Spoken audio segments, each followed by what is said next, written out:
Hey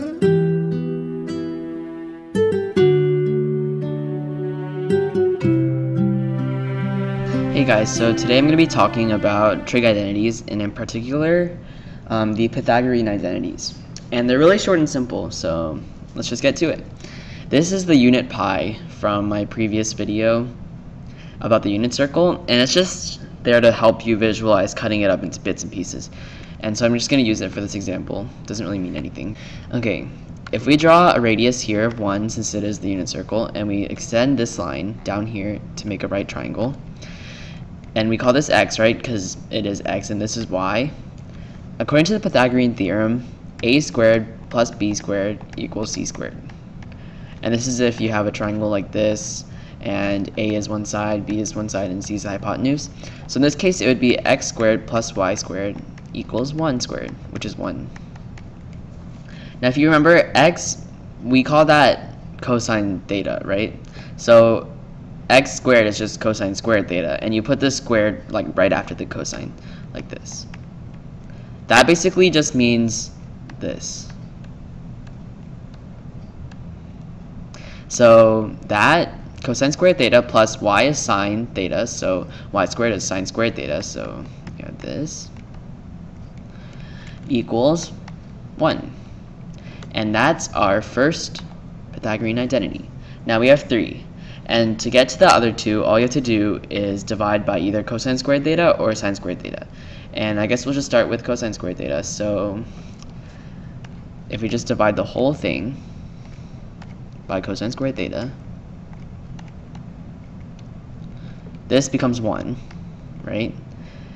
And this becomes, okay, sine over cosine, what's that? Tan, right? So tangent, and except it's sine squared theta over cosine squared theta, so it'd be tangent squared theta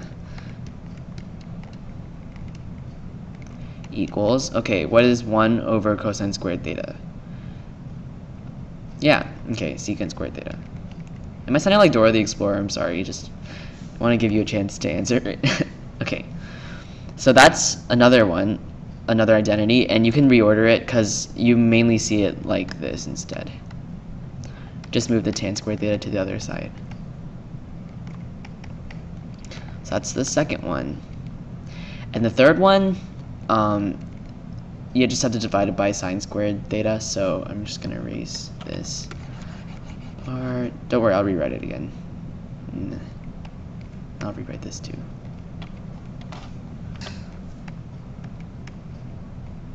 Okay, so dividing by sine squared theta, you get this.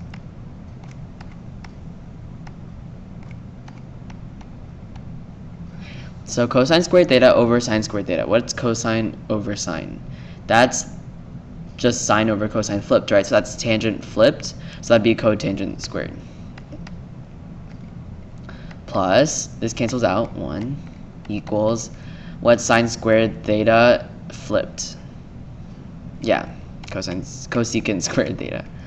So remember, you can just reorder it. It doesn't really matter when you're solving it, just whatever works best. So you could have cosecant squared theta minus cotangent squared theta, just moving that to the other side, equals 1. And that's your third one. So just to recap, your 3 Pythagorean identities are sine squared theta plus cosine squared theta equals 1. That's one of them. Secant squared theta minus tangent squared theta equals 1. That's the second one. And the last one is cosecant squared theta minus cotangent squared theta equals 1.